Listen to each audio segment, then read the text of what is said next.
মহিলাদের বাচ্চা না হওয়া বা বন্ধ্যত্ব, এটা এক সময় বলা হতো এটা শুধু মহিলাদেরই হয়, এটা পুরুষদের হয় না। এই ইনফার্টিলিটি, এটা ফিমেল ইনফার্টিলিটি। মেল ইনফার্টিলিটি বলতে কোনো একটা কথা নাই। এটা এক সময় এটা প্রচলিত ছিল, যার পরিপ্রেক্ষিতে ওই ইনফার্টিলিটি পুরুষের থাকার সত্ত্বেও ওই পুরুষ একাধিক বিবাহ করত, একটা দুইটা তিনটা চারটে বিবাহ করত। দেখা যায় যে কোনো জায়গাতেই তার সন্তান পায় না, কিন্তু ওই একজন একজন চলে যেত, তালাক দিয়ে দিত, তারা কিন্তু অন্য জায়গাতে গিয়ে বিবাহ বসত, অন্য জায়গাতে গিয়ে বিবাহ বন্ধনে আবদ্ধ হতো। দেখা যেত দ্বিতীয় স্বামীর ঘরে কিন্তু তারা সন্তানাদি কিন্তু পাচ্ছে।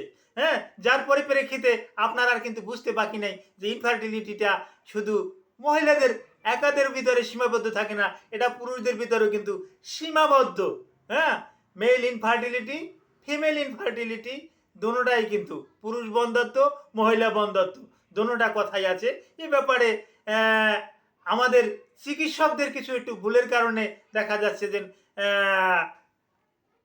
জাইগোটটা ঘটাতে পারে না। চিকিৎসকদের এখানে ভুলটা কোথায়, এই ভুলটা আমি একটু বলে দেব। হ্যাঁ, সব চিকিৎসকদের যে তা না, কিছু চিকিৎসকদের একটু একটু গাফলতির পরিপ্রেক্ষিতে এই ভুলটা হয়ে থাকে। এই ব্যাপারে কিছু আলোচনা না করলেই নয়। আসসালামু আলাইকুম রহমতুল্লাহি ওবারাকাতুহু। আমি ডাক্তার মীর শহীদুল ইসলাম। আমার চেম্বার শুভেচ্ছা 255, ঐতিহ্যবাহী শেখঘাট, সিলেট। গুগলে গিয়ে ডাক্তার মীর শহীদুল ইসলাম কথাটি লিখে সার্চ দিলে আপনি আমার সম্পর্কে বিস্তারিত তথ্য পেয়ে যাবেন। যে দর্শক শ্রোতা, আলোচনা করব ইনফার্টিলিটির উপরে। ইনফার্টিলিটি, এটা both infertility, male infertility, female infertility. এই বন্ধ্যত্বটা পুরুষদেরও হতে পারে, মহিলাদেরও হতে পারে। একার উপরে দৌড় চাপালে কিন্তু হবে না।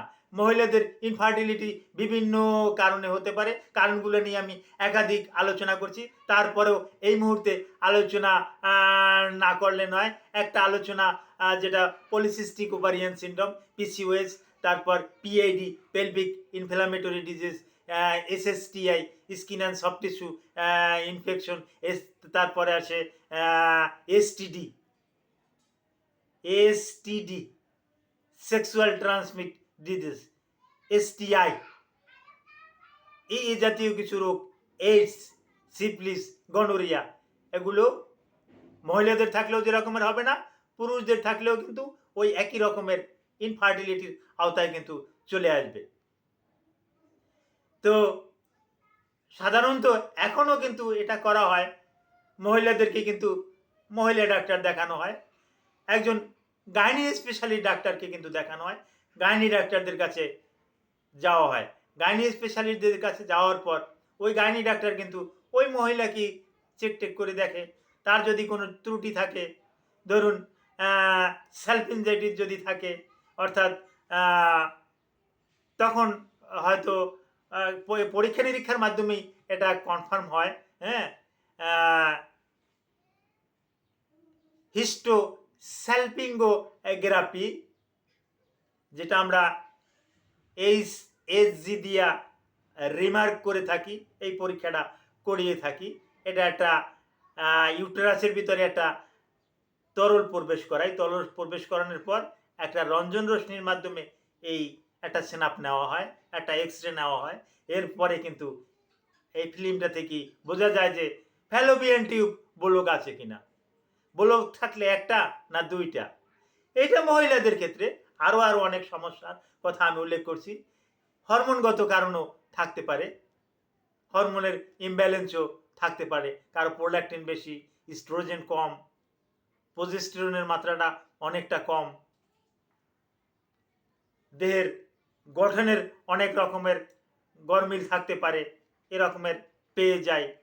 মেয়েদের পুরুষদের মতন গোঁফ গজানো, দাড়ি গজানো, বুকের ভিতরে লোম, এগুলো কিন্তু আমরা অহরহ দেখে থাকি। তারপর আসে যৌনাঙ্গেরও কিছু পরিবর্তন দেখা যায়।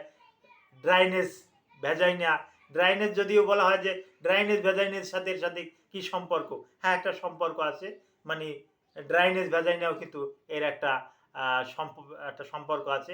পুরুষদের ক্ষেত্রে ইনফার্টিলিটির কতগুলো কারণ, যেমন পুরুষদের এরকমের হলে সাধারণত পুরুষদের আমরা যেটা করি সিমেন অ্যানালাইসিস টেস্ট দিই। কারো কারো ক্ষেত্রে অ্যাজোস্পার্মিয়া আসতে পারে। অ্যাজোস্পার্মিয়া আসলে আমরা ১ মাস ২ মাস পর আবার পরীক্ষাটা করাই যে না পরিবর্তন হলো কিনা, অন্য ল্যাব দিয়ে করাই নিয়ে আসি, ২ ল্যাবের ভেরিফাই করি। আবার অলিগোস্পার্মিয়া এটাও আমরা দেখি, হ্যাঁ? অর্থাৎ মর্টিলিটি, মরফোলজি এই জিনিসগুলো কিন্তু আমরা ভালো করে দেখে নেই। এগুলো দেখে নেই।